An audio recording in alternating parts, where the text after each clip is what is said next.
Awesome. So my name is Camila Bernal. I am the program officer at Food First. I'll hand it over to El Michael. El Michael Green, Interim Executive Director of Food First. Martinique. Hello, my name is Martinique Mims, and I am one of the fellows at Food First. Oh, sorry. And I'll hand it to Robbie. Good morning. My name is Robbie Pollard, and I'm one of the fellows at Food First. I'll hand it over to Wesley. Good morning. My name is Wesley Myrick. I'm the Administrative Officer for Food First. I will pass it off to Aiden. Hi there. My name is Aiden Prater. I am a program intern this summer at Food First. I'll pass it to Samantha. Hi, my name is Samantha. I'm the summer operations intern, and I'll pass it to Robbie. Well, Robbie has already gone, so Right, let me ask our board member who's on with us today to introduce himself. I'm Bobby Wilson, Vice President of Food First. And sir, I'm an urban farmer here in College Park, Georgia, just outside of Atlanta, in between Atlanta and Hartsfield-Jackson International Airport, and been doing urban farming for many, many years. Thank you. We can go ahead and hand it over to Brittany.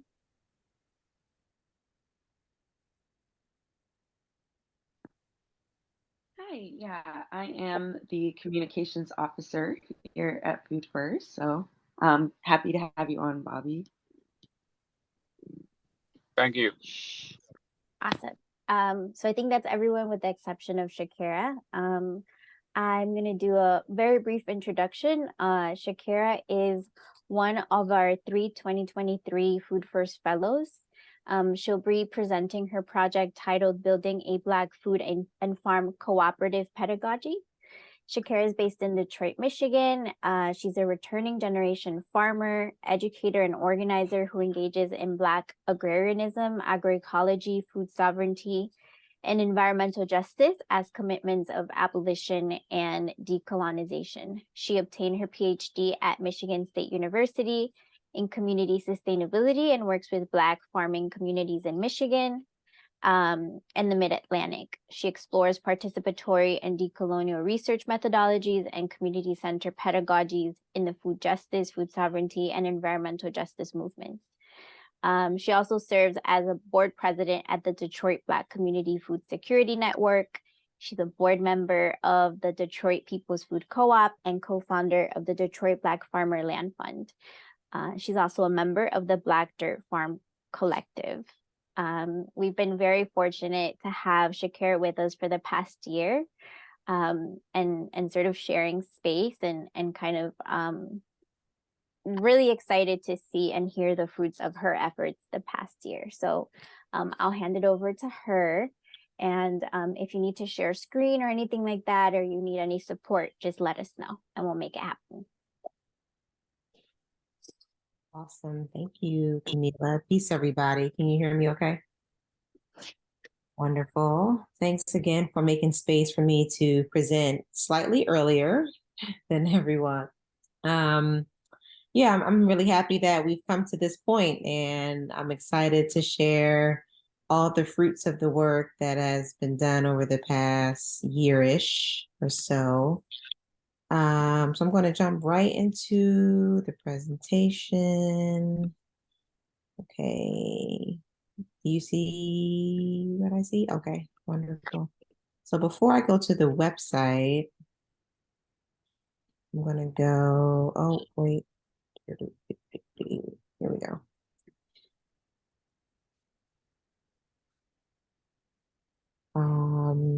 I have a quick Canva presentation just to introduce the website with the background.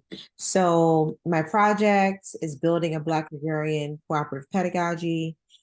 And agrarian just replaced the food and farm piece in the introduction that Camila provided.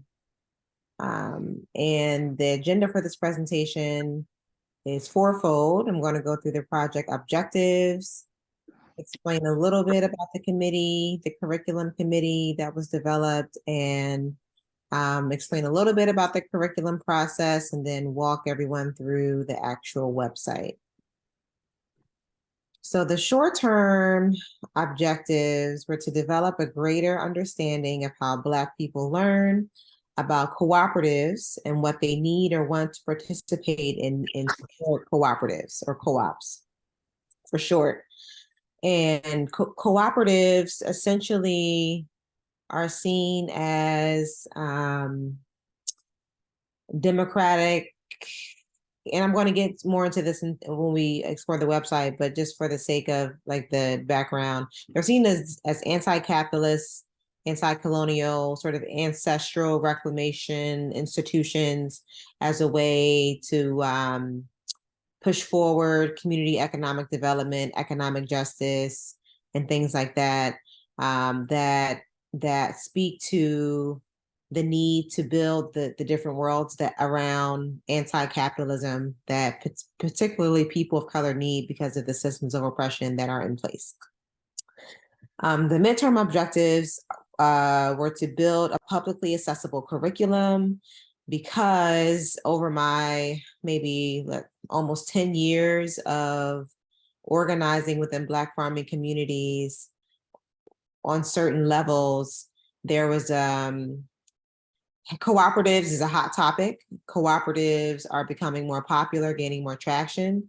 And at the same time, there's a lot of information there's a lot of info that's not readily available on actually how to build, sustain, and just be in cooperative environments, particularly for Black communities, particularly for Black agrarian communities, in spite of our deep history in it. And I'm going to go into more details on the history and the website.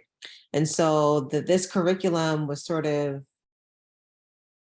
responding to that need based on my organizing and research and education over the past few years of what I would call Black agrarian organizing more generally. And then the long-term objectives was to use the stories of Detroit-based cooperatives as examples of what urban food sovereignty can look like in predominantly Black cities. And so the most impactful pedagogy for me is place-based. And so the curriculum is very grounded and rooted in a Detroit context. So it's very specific, providing case studies of co-ops in Detroit and other things and that I'm going to go into later. So this is the curriculum committee, comprised of Detroit organizers, cooperators, educators, researchers, farmers, that are either deep into cooperative development or just getting into it. And I wanted a variety of people that had a variety of experiences around co-ops to inform the curriculum development. And I'll go into more detail on the website of each of these folks later. So the curriculum process, as I mentioned, is place-based because we can't really talk about impactful education without talking about the specific places that revolve around people's experiences and interests and memories and so on, as I mentioned before. And it was important that this curriculum was democratically developed by the committee that I formed, and not just myself. And so I would consider this a horizontal power process where I wasn't calling the shots, and then the committee just surrendered.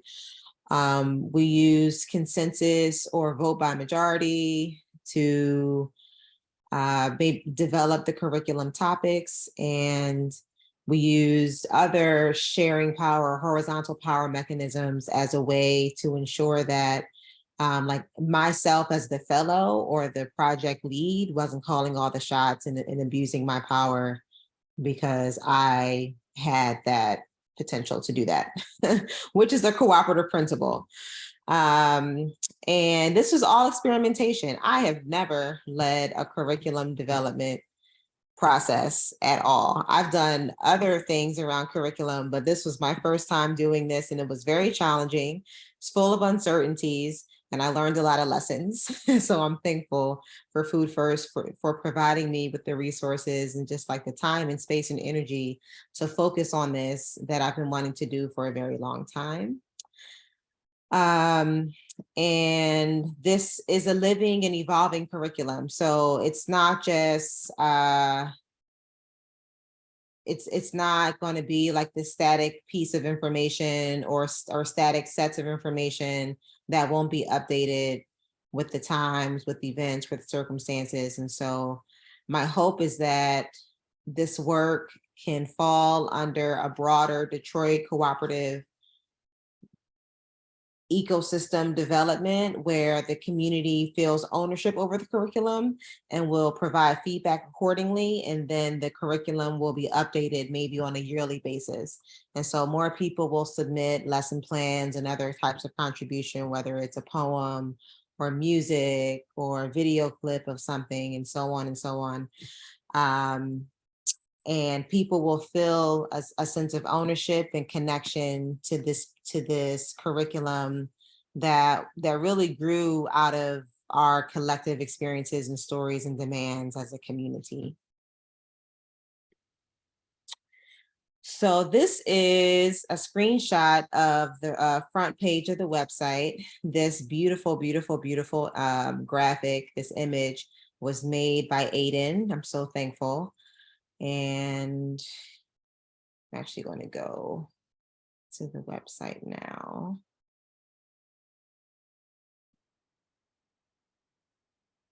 Can y'all see? And I don't have your faces in front of me. If you could just audibly.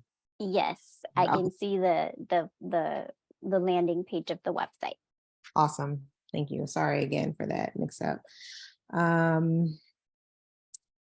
So this is the front page, the landing page of the website that Mama Oya Amasiki, who is actually in the Detroit Black Community Food Security Network Communications Director. And so we kept it in the family in terms of everyone involved in this project. And again, as I mentioned, Aiden created this graphic as a way to depict the vision that this like Black Detroiters who are involved in cooperatives are developing as an ecosystem. And then when I say ecosystem, I mean like everyone working symbiotically together and working on a number of different fronts, right? Based on what the community needs. So we have the Detroit People's Food Co-op.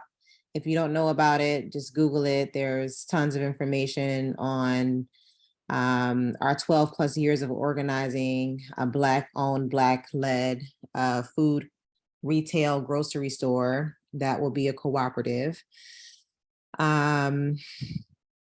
And that's led by DBCFSN. Also, the Detroit Black Farmer Land Fund is in season 2 of our Grow Op, which is a cooperative of Black farmers in the city. And so the Black Farmer Land Fund, Grow Op is a production cooperative of Black farmers, and the Detroit People's Food Co-op is a consumer Black led grocery store. And so we got the cooperative institutions on the production end and on the retail end, which we have a lot of hope in. We have a lot of hope that it's going to actually produce the tangible changes that our community needs around having more power and how our food is produced, consumed, distributed, and so on.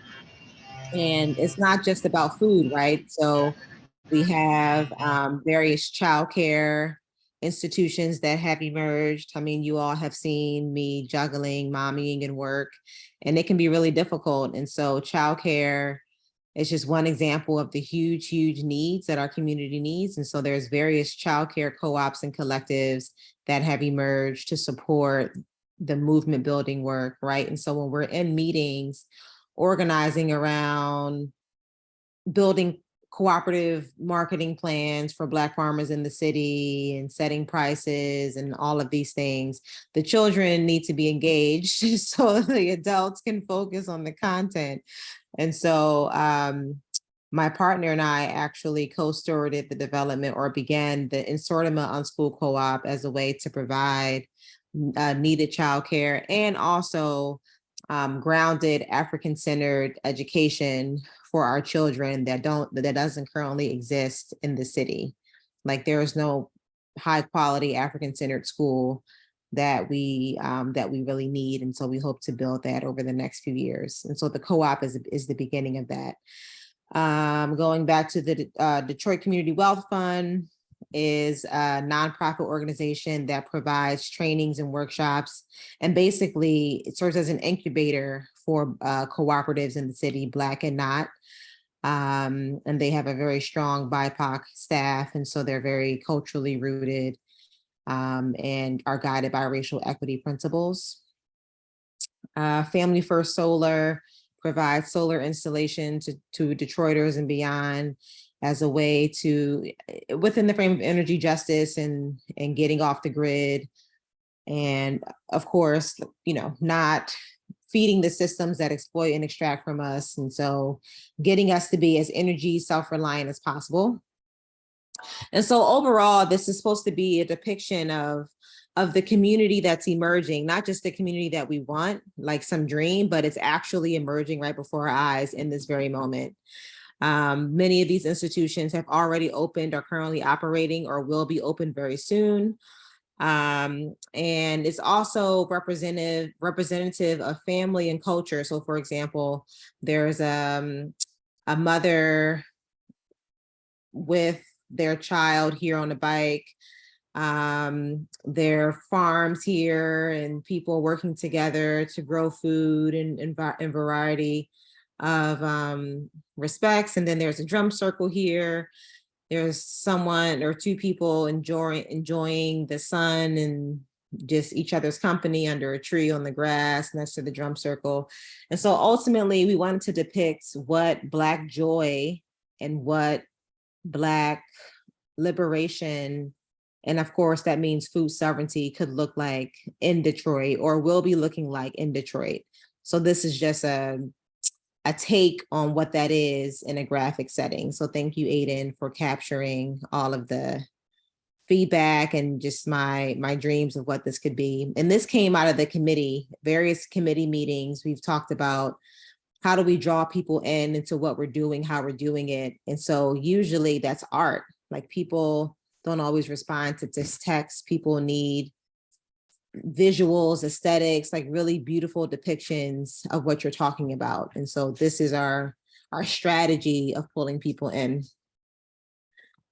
And so this, under the image, I talk about a little bit about why Black cooperative education is needed, why this project is important on various respects. This is a photo of the Black Caucus of the Detroit People's Food Co-op. We had a winter retreat a few months ago.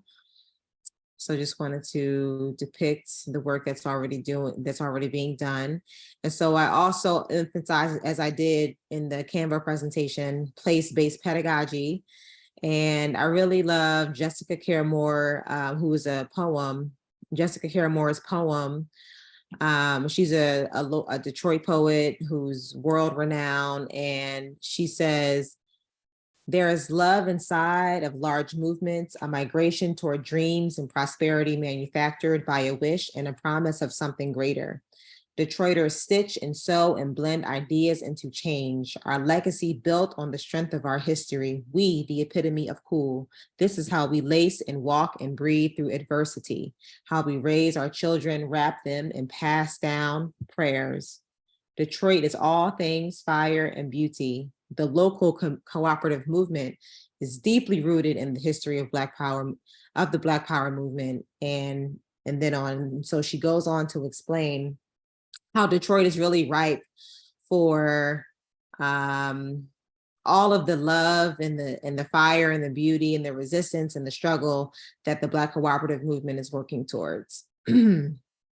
And this is the tab or the button that will take you to the graphically designed full manual that the graphic designer is still working on.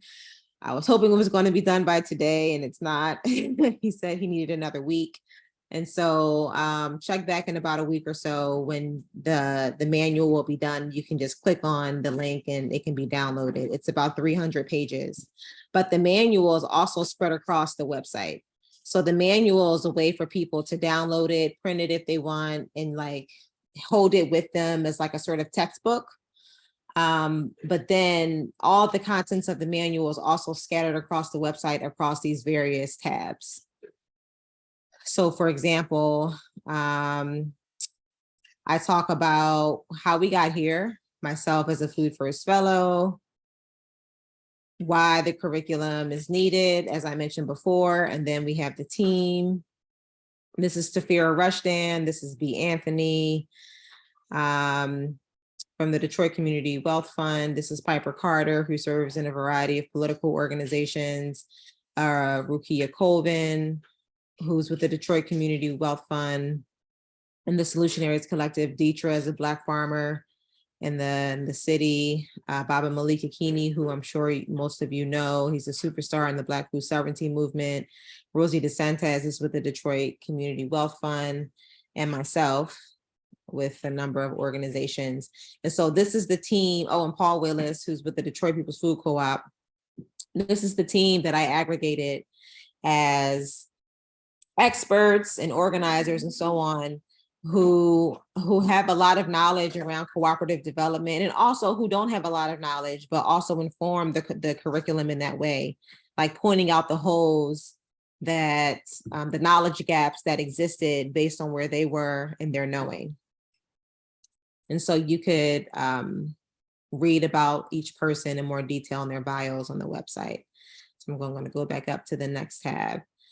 So why choose co-ops is a really important, I guess, frame to pull people in. So we wanted to start with this video, and just in the interest of time, I won't play it, but I'll put the link to the site in the chat, and then you could peruse everything at your leisure. But basically, this is a video that talks about the economic collapse in 2008 with the stock exchange and the mortgages and everything, and how worker co-ops at the time were emerging as a really feasible solution in response to basically the economic world, the political, I mean, really generally the world falling apart on various levels. And it talks about what is a co-op, because not a lot of people know what a co-op is. And so it breaks it down in very simple words. And it talks about the many types of co-ops, worker co-ops, producer co-ops, consumer co-ops, housing co-ops. And to me, all of these are agrarian focused. And so agrarian is a very strategic and intentional word to use, because agrarian is a lifestyle. It's not just about producing food, eating food. Agrarian connotes that everything comes from the land, comes from the quote unquote natural environment around us. And so it's a movement to return to this agrarian way of life as a way to resist this industrial, highly extractive and exploitive way of life that has been forced upon us because of colonialism and white supremacy and all the intersecting systems of oppression. So it just breaks it down in really plain terms about what co-ops are, the kinds of co-ops that exist, the various principles that guide cooperatives on a global level. And then we get into some resources. And so you can download these resources, for example, this syllabus that I developed that talks about why cooperatives, what are some cooperatives, and it also gives a primer on Blackness and resistance to white supremacy culture and all of that. Let's see, what's another example? Here's a cooperative assessment from the Detroit Community Wealth Fund that they basically just handed over their entire incubator toolkit for us to use on the website, because they've been developing a lot of resources for Black cooperatives in the city of Detroit to use to develop themselves. And so this is a cooperative assessment that's supposed to walk people through where are you in your cooperative visioning or mission? Do you know what you want to do, how you want to do it? Do you have the people involved? Are you all on the same page, et cetera? And so it's a very like engaging process for people to assess where they are on what they want to do and how they want to do it. This is another graphic that Aiden developed. The committee thought it was a good idea to talk about 10 steps to starting Black co-ops, just again, to make it really plain for people. What do we need? What do we have to do? How do we have to do it? And then the website generally goes into various details on what these steps could entail.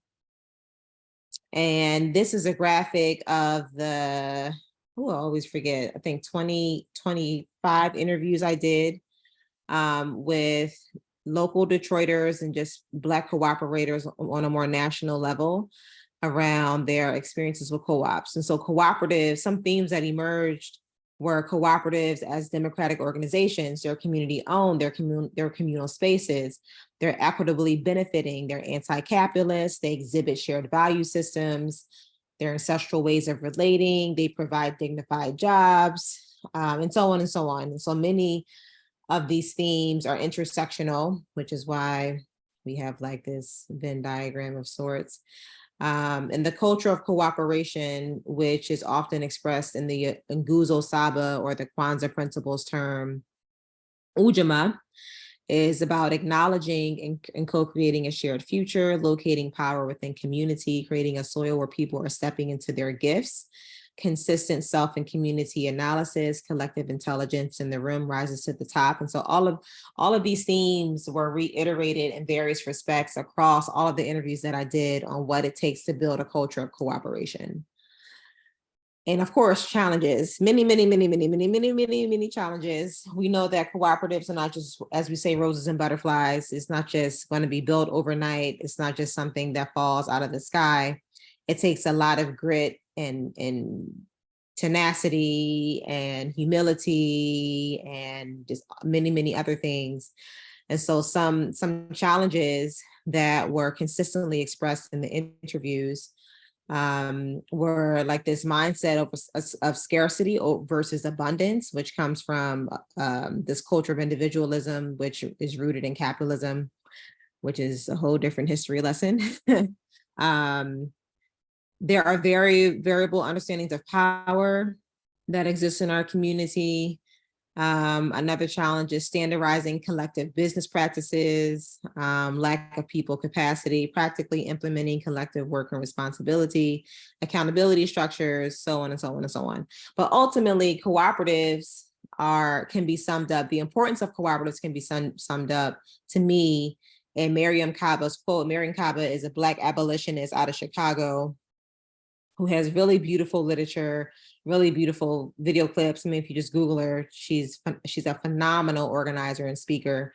And she says that we can't do anything alone that's worth it. Everything worthwhile is done with other people. And so to me, that epitomizes why we even do cooperatives in the first place. And here's a quote from Ella Baker, one of my favorite historical people from the civil rights movement. Again, you could get into some more specifics after I share the link. This is the history tab. It starts off with the video link of Jessica Gordon Nimhard sharing about the history of cooperatives. And she wrote a book, Collective Courage, that is a phenomenal historical record of Black folks, even before emancipation, like dating back to the 16th century, on our involvement on cooperatives, going back to enslavement times. We were buying our freedom from our quote unquote slave masters as a form of cooperativism way back then. And so L. Michael, this PowerPoint presentation that is organized by time period is what the history walk is what we did at the history walk at Alkebulan Village for the Ujamaa experience. And so the PowerPoint is organized by time period. You can click on it to pause it. But it's meant to be like an experience for you to review. You could look at the pictures, read the text, you can pause it to read more text if you would like, but it's just a way for people to know that there is a huge history that we're standing upon in terms of Black cooperative movement building. This is not something new that we're doing in response to like racial terrorism and growing fascism. And that started maybe 5-10 years ago. Arguably before that, right? Like this is a very centuries long process that is grounded in culture and ancestry. So there are various resources around historical development. The Ancestral History Walk, one is one example. And then actually I'm going to open up the lesson plan so you can see how it is formulated to actually walk people through the history walk. And so it gives you an overview, it gives you the materials, it gives you the approximate time that it could take. It provides step-by-step processes. And so again, we wanted to provide people with as much information as possible if they wanted to replicate what we did or what, the historical lessons that we want to share in their specific time and space. This theatrical script is something that came out of my dissertation that I wanted to share on the oral histories of Black cooperativism and collectivity. And I'm going to keep moving on. Political rationalities. This is a huge tab, a huge important topic in Black cooperativism, because a lot of people talk about how we're going to make money. How do we develop accounting systems? How do we keep records? And no one's talking about like, how do we resolve conflict? How do we share power as Black folks that have been abused by power over centuries, and so on and so on. And so this tab starts off with videos of Baba Malik and T, who's on the committee, talking about the origins of capitalism, the history of capitalism. And so oftentimes we say that people can't get involved in co-ops if they don't even have a political analysis of the systems that we are resisting, that we're interrogating. And so these are basically history lessons in video form on the origins of capitalism, how it operates today, what are some solutions, the same thing on white supremacy and white hegemony from Youssef Shakur, who's also an organizer here in Detroit. And then we have a ton of resources. Here's a poem that Rukia, a committee member, wrote that is a beautiful sentiment of what it means to build cooperatives as a way to build anew. And again, in the interest of time, I'm not going to go through all of these resources. So there's tons of lesson plans, there's PowerPoints, there are essays on what political relationalities as it relates to various political topics means related to Black cooperative development. I'm going to end quickly with the case studies. So this is a picture of the Black Bottom Garden Center founders, or three of the founders. El Michael, I think when we went there, they weren't there because we went on a Friday and they're only open on Saturdays and Sundays. But these are three, if I may say, badass Black women that are doing huge important work around Black agrarian cooperative development. They're one of the superstar Black cooperatives in the city, selling plants and seeds and compost and other garden and farm inputs. So people don't have to go to Home Depot and Walmart and all these other places that we don't want to give our money to. And there are other grassroots case studies that talk about their story. Like, how did they come to be? What are their challenges? What are their disadvantages? What are their advantages? What has worked for them? What hasn't worked for them? Again, because people oftentimes need very specific stories and examples of what things look like so they know how to get involved and so on. And so then also we have some business resources that the Detroit Community Wealth Fund provided. Everything from forming an entity on a legal level, building operating agreements and governance policies, decision-making tools. We have an interview with some local organizers on building or leveraging Black dollars for Black power. A huge theme that came out of the interviews was, for example, the Black Bottom Garden Center said that a lot of their customers don't look like them. Like, why are we being supported by more white folks in the city who are doing this out of maybe charity or guilt or what have you, and not our people, right? And so what does it mean to really get the attention of Black folks to support Black cooperatives and not be sustained by white dollars? And so this is an interview that I did that's a few pages long. Oh, that needs to be corrected, okay. Around how we do that, like how do we leverage the abundant capital that's flowing through our communities for our collective survival and thriving. And then the last tab is the legal advice. So Whitley Granberry, who's a senior attorney at the Detroit Justice Center, provided this basically very brief list of legal tips for Black cooperators. And then she's also providing other resources and other ways beyond this website, because we know that legalities are a huge challenge. That took a lot longer than I wanted. I'm going to stop sharing, but that's essentially the website. It needs a few more tweaks, but it's pretty much done. I'm going to share the link in the chat for those that would like to look at it more closely. And I can stay on a little bit longer, like maybe 10 or 15 minutes, because I do want to have some time for discussion, Camila. So thank you all for listening. Thank you, Shakara. That was really, really wonderful. I'm really excited to like dive really deep into the website and check out all the resources. But thank you for letting us know that you have a little bit more time. So we'll take questions now in no particular order. If you just want to go ahead and jump on or raise your hand. But again, I really wanted to thank you, Shakara, for doing that presentation and diving us into all the work you've been doing with your community for the past year.